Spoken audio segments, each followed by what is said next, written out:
Wszedłem sobie na sklep, zaznaczyłem monitory od najpopularniejszych i wybrałem ten monitor numer 1, aby wam go dzisiaj pokazać. Jest to monitor naprawdę bardzo ciekawy, który sprzedaje się jak ciepłe bułeczki. Ma 27 cali, 280 Hz, na panelu VA i rozdzielczość 1080p, ale jego chyba największym plusem jest cena za taki pakiet, bo kosztuje on na dzień nagrywania 550 zł. I niech ta niska cena was nie zmyli, bo ten monitor potrafi znacznie więcej niż mogłoby się wydawać.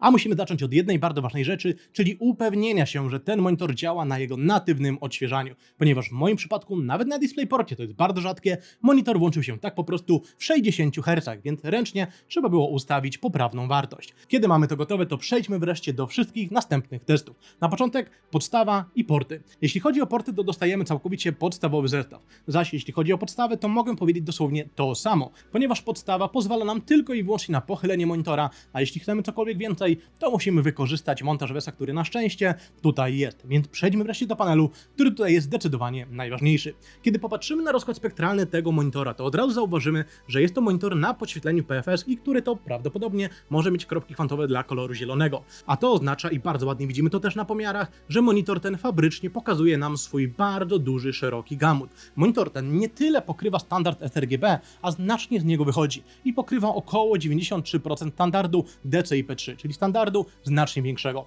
Co to oznacza? Kiedy popatrzycie sobie na te oto testy saturacji, to bardzo ładnie zauważycie, że porównując do standardu sRGB, który to jest wykorzystywany do tworzenia treści w SDR-ze, na które to na co dzień patrzymy, czy które gramy, to jesteście w stanie zauważyć, że zwłaszcza odcienie zielone, a przede wszystkim czerwone, znacznie bardziej wychodzą na zewnątrz, a co za tym idzie, monitor pokazuje nam kolory bardziej nasycone niż teoretycznie powinien. Tylko żeby było jasne, kolory przesycone czy przekłamane to nie są złe kolory, to po prostu są kolory przesycone i są osoby, które tego rodzaju szeroki gamut po prostu preferują, więc popatrzmy na dokładne wartości. Zacznijmy od temperatury barwowej, która to na ustawieniu fabrycznym niestety nie jest zbyt dokładna i idzie trochę bardziej w stronę niebieskiego, a to powoduje, że ten obraz jest troszkę zimniejszy i bardziej niebieskawy. Bardzo ładnie problem z tą temperaturą barwową widzimy na teście gammy, gdzie jednak ten niebieski dosyć mocno dominuje i powoduje wyższe przekłamanie barw. Kiedy teraz popatrzymy sobie dokładnie na przekłamanie barw tego sprzętu, to jesteśmy w stanie zauważyć, że ono jest wysokie, ponieważ kiedy połączymy sobie szeroki gamut z gammą, która w przypadku ciemniejszych wartości nawet te wartości nam jeszcze mocniej zaciemnia, wraz oczywiście z temperaturą barwową, która idzie w stronę niebieskiego, no to jednak takie wartości musieliśmy tutaj po prostu dostać. Za chwilę sobie przejdziemy do ustawień polecanych, w którym pokażę wam, jak tę temperaturę barwową da się tutaj znacznie lepiej dostosować i przejdziemy również do zaskakująco dobrego trybu sRGB, jeśli chcielibyście na tym monitorze uzyskać możliwie jak najmniejsze przekłamanie barw. Ale na razie popatrzmy na inne wartości. Maksymalna jasność tego monitora jest świetna. Ten monitor dobija do ponad 370 nitów, co jest wynikiem bardzo dobrym, zwłaszcza zważając na cenę tego sprzętu.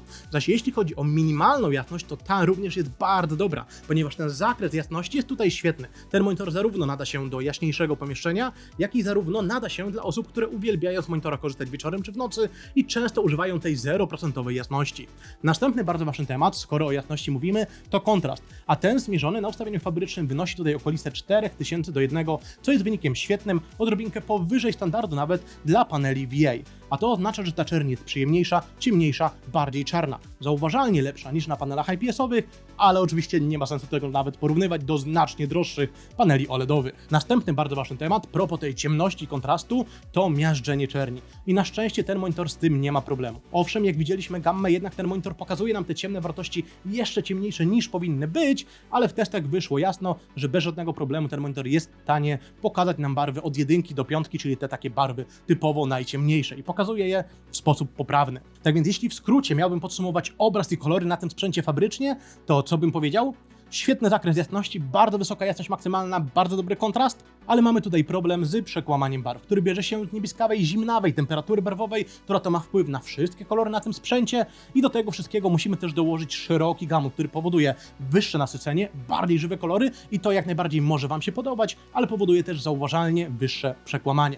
Więc pytanie brzmi, co jeśli jesteśmy fanami tych bardzo nasyconych kolorów szerokiego gamutu, ale chcielibyśmy znacznie bardziej poprawną temperaturę barwową? Co zrobić wtedy?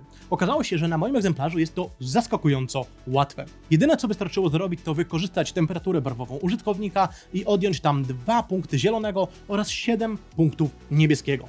To wszystko. Po takiej bardzo małej zmianie okazało się, że dostaliśmy tutaj wręcz perfekcyjną temperaturę barwową, a to znacząco zmniejszyło przekłamanie barw i przede wszystkim poprawiło kwestię dotyczącą gammy, bo wreszcie ta cała szarość nie była kopnięta w stronę niebieskiego. Oczywiście nadal mamy na tym monitorze wyższe przekłamanie barw, co wynika z tego jego przedscenia, ale jeśli szukacie tego nasycenia właśnie, ale jednocześnie chcecie jak najniższe przekłamanie, to jest opcja dla Was. A co jeśli chcielibyście jak najniższe przekłamanie barw do na przykład jakiejś zabawy z filmami, grafiką i tym podobne? Wtedy zdecydowanie polecam włączyć tutaj tryb sRGB, który jest naprawdę świetny. Kiedy włączymy ten tryb, to praktycznie wszystkie ustawienia w menu są zablokowane i nie możemy zmienić nawet temperatury barwowej. Szkoda, ale na szczęście temperatura barwowa w tym trybie jest nieporównywalnie lepsza niż na ustawieniach fabrycznych i widać, że celuje znacznie bliżej punktu D65, chociaż nie jest aż tak idealna. Jednak teraz, kiedy popatrzymy sobie w tym trybie sRGB na pokrycie tego monitora, to zauważymy, że to ściśnięcie do standardu sRGB działa tutaj dobrze. A kiedy połączymy sobie lepszą temperaturę barwową, lepszą gammę z lepszym klampem, to okazuje się, że dostajemy tutaj jak najbardziej sprzęt, na którym można się bawić w grafikę. Średni błąd Delta E w okolicach 2 to jest wynik bardzo dobry, tym bardziej zważając na to, że mamy tutaj do czynienia z budżetowym monitorem dla graczy. Naprawdę wiele przetestowałem droższych monitorów gamingowych, które od AOC mogłyby się uczyć tego, jak tryb sRGB powinien wyglądać, więc bardzo dobrze, że on tutaj jest. Owszem, nie jest idealny, ale dla osób, które szukają jak najmniejszego przekłamania, jest to bardzo dobra opcja. No ale tak chwalę ten monitor, ale niestety jest tutaj też trochę minusów, więc zgrupujmy je sobie wszystkie do tego jednego segmentu filmu. Na sam początek kąty widzenia. Niestety, ale kąty widzenia tego monitora są po prostu słabe. Nawet pod mniejszym kątem monitor staje się zauważalnie ciemniejszy, a przede wszystkim traci na tej swojej jaskrawości i na tych swoich kolorach. Druga kwestia to kwestia nierównomierności, zwłaszcza czerni, ponieważ niestety, ale na moim egzemplarzu widocznie jest VA clouding i takie jaśniejsze plamki są widoczne podczas zwykłego użytkowania, zwłaszcza bliżej tej górnej krawędzi. To niestety jest rzecz losowa. Jak to będzie wyglądać na Waszym egzemplarzu? Niestety nie mam pojęcia. U mnie wygląda to akurat słabo. Jest jeszcze jeden minus tego sprzętu, o którym musimy sobie porozmawiać, a niestety jest to tak zwany color bending, czyli przejścia tonalne. Ten monitor ma problem z przejściami przy najciemniejszych wartościach. Na niektórych takich bardzo ciemnych gradientach jesteśmy po prostu w stanie zauważyć, że te przejścia nie są jednolite i takie gładkie, a bardziej skaczące, można powiedzieć, schodkowo. I to niestety jest problem tego sprzętu. No i następny temat jest powodem, dla którego coraz więcej osób ucieka z monitorów 27-calowych 1080p na monitory tej samej wielkości, ale wyższej rozdzielczości 1440p. Zwłaszcza teraz, ponieważ ostatnio monitory tej rozdzielczości zdecydowanie sobie ciągle tanieją. O co chodzi? O zagęszczenie pikseli i ogólnie o ostrość obrazu, a zwłaszcza ostrość fontów. Kiedy popatrzycie sobie na zagęszczenie pikseli na cal kilku najbardziej popularnych monitorów na rynku, to jesteście w stanie zauważyć, że jednak ten monitor 27-calowy 1080p tych pikseli na cal ma zauważalnie mniej. I pozwólcie, że zacznę od tego, iż jest to temat mimo wszystko niezwykle subiektywny i każdy będzie do akurat tego podchodził trochę inaczej. O co zatem chodzi? Przez to, że mamy tutaj mniej pikseli na cal, to obraz jest mniej ostry. Zwłaszcza jest to widoczne wtedy, kiedy pracujemy z jakimś mniejszym tekstem, albo kiedy gramy w jakieś gry, które tego mniejszego tekstu mają więcej. Na przykład, kiedy odpaliłem tam Baldura, było to dla mnie oczywiste, że jednak tych pikseli jest tutaj zauważalnie mniej niż w obrazie, do którego jestem przyzwyczajony. Podkreślam słowo, bo to jest bardzo ważne, przyzwyczajony do czegoś. Po prostu na monitorze tej wielkości i rozdzielczości, zwłaszcza na czcionkach, łatwiej jest zauważyć problem z rozmytą czcionką, czy jakąś bardziej pikselozą. Ten problem głównie dotyczy zwykłego, codziennego użytkowania, przeglądania internetu czy jakiejś pracy z tekstem, a jest zauważalnie mniej widoczny podczas oglądania jakiejś treści czy podczas grania w jakieś gry. Nie oznacza to, że ten problem znika, ponieważ jesteśmy w stanie zauważyć mniejszą ostrość, na przykład w jakichś grach, ale przynajmniej mi osobiście znacznie mniej to wtedy przeszkadza. Jednak ostatecznie jak podejdziecie do tego tematu, zależy tylko i wyłącznie od Was. Ja zwykle w komentarzach i na co dzień bardziej polecam patrzeć na monitory 27-calowe 1440p, ponieważ aktualnie nawet za około 600 zł jesteśmy w stanie znaleźć świetne monitory, czy to na panelu IPS, czy VA, na owszem troszeczkę niższym odświeżaniu, no ale dostaniemy już wtedy te 1440p, które zwłaszcza podczas zwykłego codziennego użytku czy pracy będzie nam dawać tę zauważalnie lepszą ostrość. Z drugiej strony trzeba też na to popatrzeć z perspektywy osób, które raczej kiedy kupują monitor z takich troszkę niższych cen, to prawdopodobnie nie mają jakiegoś komputera z kosmosu i być może taki komputer w tej rozdzielczości 1440p sobie tak po prostu i po ludzku nie poradzi. Więc według mnie monitory 27-calowe i 1080p jak najbardziej nadal mają rację bytu i widać to po prostu po popularności tego rodzaju sprzętu. Ale zdecydowanie jest to monitor, który bardziej bym polecał osobie, która bardziej doceni wielkość samego sprzętu, a ostrość nie będzie jej tak po prostu przeszkadzać. Albo osobom, które po prostu wiedzą, że jeśli one kupiłyby monitor 1440p, to nie tyle trzeba kupić monitor, co jeszcze trzeba dołożyć albo kupić jakiś lepszy komputer. Przejdźmy zatem do tematu moim zdaniem najważniejszego, kiedy patrzymy na monitor o tak wysokim odświeżaniu, czyli do grania. Zaczynamy od pomiaru input laga, który to jest bardzo dobry. Nie dziwota, mamy tutaj bardzo wysokie odświeżanie i to zdecydowanie ma wpływ na niski input lag, przyjmując oczywiście, że mamy komputer, który generuje wystarczającą ilość klatek, ponieważ musicie pamiętać, że nie ma znaczenia, jakie odświeżanie ma wasz monitor. Najważniejsze jest to, ile nowych klatek wasz komputer do tego monitora wysyła. Ponieważ jeśli macie ten 280 Hz monitor, ale wasz komputer generuje 100 klatek na sekundę, to monitor będzie musiał po prostu czekać i duplikować te klatki, zanim dostanie jakąś nową informację, którą będzie mógł wyświetlić. Tak więc tak wysoki input lag oraz tak wysokie odświeżanie wykorzystamy głównie w grach e-sportowych, gdzie jesteśmy w stanie tego rodzaju klatki po prostu stabilnie uzyskać. Następny bardzo ważny temat na takich monitorach to smużenie, ponieważ niestety panele VA są znane z tego, iż porównując do paneli IPS-owych mają z tym smużeniem problem. I niestety tutaj nie jest inaczej. Ale muszę zacząć od tego, że chociaż za poruszającym się ufolutkiem widzimy taką czarną smugę, a właśnie z tymi najciemniejszymi przejściami panele VA mają problem, to mimo wszystko, jak na panel VA, to jest naprawdę bardzo dobre smużenie. I żeby to lepiej zobrazować, pokażę wam teraz porównanie zdjęcia UFO tego monitora do innych monitorów VA nowszych i starszych, które miałem okazję przetestować. Myślę, że bardzo ładnie jesteście w stanie tam zauważyć, że porównując do innych monitorów na panelu VA, wygląda to naprawdę bardzo dobrze, tym bardziej zważając na cenę tego sprzętu. Tak więc jeśli jesteście osobami, które szukają jak najczystszego obrazu podczas ruchu, to nie jest monitor dla was. Wtedy po prostu trzeba iść w kierunku paneli IPS-owych w podobnych kwotach, ale te panele IPS-owe niestety przychodzą z zauważalnie gorszą czernią i nierzadko z jakimiś problemami związanymi z IPS Glow. Ale jeśli jesteście osobami, które częściej z monitora korzystają wieczorem czy w nocy bądź w jakimś ciemnym pomieszczeniu, to wtedy część z was zdecydowanie bardziej zadowoli się zauważalnie lepszą czernią, a ten problem ze smużeniem to jest coś, co po prostu będzie wam mniej przeszkadzać. Więc na rynku monitorów sami musimy wybrać, co chcemy.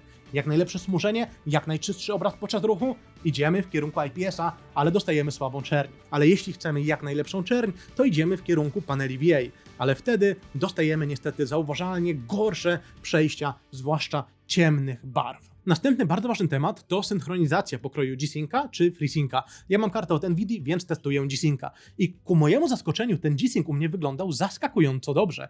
Owszem, mam dosyć mocny komputer i monitor jest na niskiej rozdzielczości, więc miałem bardzo stabilny, bardzo wysoki ciągle klatkarz w wielu grach, gdzie to testowałem, ale migotanie było całkowicie minimalne, powiedziałbym, że wręcz pomijalne. Nawet na nagraniu z Cyberpunka na kamerze tego migotania w ogóle nie ma, nie jestem w stanie wam go nawet pokazać. Tak więc bardzo miło mnie to zaskakuje, ponieważ ostatnie, nowsze panele VA, które testuję, mają zauważalnie mniej problemów z migotaniem ciemnych barw, kiedy taką synchronizację włączymy. Następny temat, i to może być ciekawe, ten monitor posiada stroboskop. Tylko popatrzcie sobie na to zdjęcie ze stroboskopem i z wyłączonym stroboskopem. No różnica jest po prostu minimalna i osobiście całkowicie nie rozumiem, dlaczego ten stroboskop tutaj w ogóle jest. A to ciekawe, to jest nawet specjalny stroboskop, który teoretycznie możemy włączyć nawet wtedy, kiedy mamy włączoną synchronizację. Jednak mówiąc wprost, tego rodzaju stroboskop na monitorze, który ma wolniejszy czas reakcji pikseli i który to nadto wszystko jest jeszcze monitorem z luminoforem, czyli z tym PFS-em właśnie, po prostu nie ma sensu. Więc on tutaj jest niby wsadzony tak po prostu, żeby był, ale moim zdaniem nie ma żadnego sensu z niego korzystać, bo działa po prostu bardzo, ale to bardzo słabo. No i został nam jeszcze jeden temat, czyli co się stanie, kiedy ten monitor podłączymy do konsoli.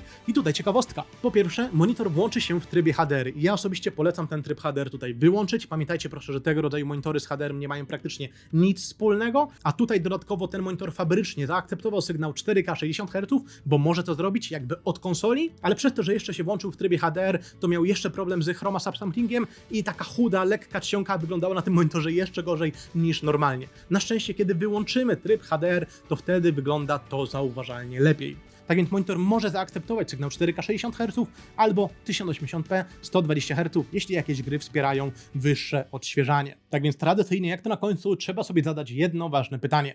Czy warto i dla kogo to jest monitor? Zdecydowanie powodem, dla którego ten monitor jest tak popularny, jest według mnie po pierwsze cena, po drugie odświeżanie i po trzecie zdecydowanie też wielkość. Nie wiem, czy wy tak mieliście, ale przynajmniej ja, kiedy byłem młodszy, a według mnie ten monitor nierzadko jest kupowany właśnie na przykład dla dziecka jako prezent, no to kiedy byłem młodszy, zawsze uważałem, że większe monitory czy telewizory są po prostu lepsze. Cała reszta nie ma dla mnie znaczenia, bo po prostu nic o tym nie wiem. Tak więc wielkość tego sprzętu robiła na mnie po prostu wrażenie. I nie zdziwię się, jak tak samo jest właśnie tutaj. Ponieważ zarówno ta liczba wielkości 27 cali, jak i odświeżanie 280 Hz robi tutaj po prostu moim zdaniem taką papierową robotę. Ktoś na to spojrzy, zobaczy, że to są duże liczby i pomyśli, że to jest dobry monitor. Na szczęście to jak najbardziej jest dobry, nawet bardzo dobry monitor dla pewnej grupy odbiorców, ale zdecydowanie nie jest to sprzęt dla wszystkich. Jest to sprzęt, który po prostu ma pewne minusy. Przede wszystkim to jest monitor dla osób, które wiedzą, że chcą monitora większego. Chcą 27 cali, koniec, kropka. To, że ten monitor ma mniejszą rozdzielczość i problem z zagęszczeniem pikseli, to jest prawdopodobnie dla takiej grupy sprawa po prostu drugorzędna. Bo zwłaszcza kiedy odpalimy na takim monitorze gry, czy będziemy coś oglądać, to wtedy ten problem po prostu staje się mniej zauważalny. Nadal istnieje, ale zdecydowanie on najbardziej przeszkadza wtedy, kiedy jednak z tą czcionką w jakiś sposób pracujemy i na nią patrzymy. To bardzo wysokie odświeżanie też ma swoje zalety, bo responsywność tego sprzętu, czy input lag jest bardzo dobra, ale jednocześnie musimy pamiętać, że to nadal jest panel VA, który niestety, zwłaszcza te ciemne przejścia, ma tak po prostu wolne, a to powoduje, że chociaż obraz może być bardzo płynny i responsywny, to jednak te najciemniejsze przejścia po prostu fizycznie potrzebują więcej czasu, żeby te piksele fizycznie ruszyły się z jednego koloru na drugi, a to właśnie powoduje bardziej widoczne zaszmurzenie obrazu i mniejszą czystość tego obrazu podczas ruchu. Ale pod względem obrazu mamy tutaj naprawdę bardzo dużo plusów. Świetne pokrycie dla osób, które szukają wysokiego nasycenia, bardzo dobry kontrast dla osób, które szukają lepszej czerni wieczorem czy w nocy, świetny zakres jasności zarówno dla osób, które mają jasne pomieszczenia, jak i osoby, które mają bardzo ciemne pomieszczenia i używają monitora w nocy, a nadto wszystko mamy naprawdę zaskakująco świetny tryb sRGB i to jest coś, co rzadko widać w monitorach tak relatywnie tanich. Więc ja jestem w stanie polecić ten monitor osobom, które są świadome tej ostrości obrazu i zagęszczenia pikseli na tym właśnie sprzęcie. Jeśli wam to nie przeszkadza, to super. To może być monitor, z którego będziecie bardzo, ale to bardzo zadowoleni. A jednocześnie też bardzo wszystkim mówię, abyście przynajmniej rzucili okiem na monitory 1440p, ponieważ aktualnie są one znacznie tańsze niż były rok czy 2 lata temu. Bez żadnego problemu w bardzo podobnym budżecie jesteście w stanie już znaleźć monitory zarówno na panelu IPS czy VA na troszeczkę niższym odświeżaniu, ale na zauważalnie lepszej rozdzielczości i ostrości obrazu. A jednocześnie z boku głowy muszę być po prostu świadomy tego, że monitor 1440p może wymagać od nas po prostu zauważalnie wyższych wydatków na przykład lepszy komputer czy lepszą kartę graficzną, bo nie oszukujmy się, ta rozdzielczość jest zauważalnie bardziej wymagająca. Pomijmy na razie tematy DLSS-ów i wszystkiego innego, żeby ten odcinek był po prostu prostszy. Ja jestem bardzo ciekaw, co wy sądzicie o tym monitorze. Czy spodziewaliście się, że monitor akurat z takiego segmentu, tej wielkości rozdzielczości okaże się najpopularniejszym monitorem na dzień, kiedy to nagrywałem? Bo ja osobiście nie do końca się tego spodziewałem i myślałem, że jakiś monitor 27-calowy, ale 1440p będzie na pierwszym miejscu. A tutaj niespodzianka. Być może wynika to też z tego, jak wygląda aktualnie rynek komputerów. Części do komputerów są ostatnio zauważalnie droższe i trudniej dostępne. Więc być może to też jest powód, dla którego wiele osób pomyślało, że okej, ja chcę mieć teraz nowy monitor, ale nie mogę sobie pozwolić na większy wydatek, żeby przejść na wyższą rozdzielczość, a po prostu chcę większy sprzęt. I tak oto właśnie trafili na ten akurat monitor, który dzisiaj testowaliśmy. Mam nadzieję, że ten odcinek wam się jak najbardziej podobał, a mi nie zostało nic innego, jak życzyć wam miłego dnia, wieczoru, nocy, kiedykolwiek to oglądacie i do zobaczenia w następnym odcinku. Trzymajcie się, cześć, pa.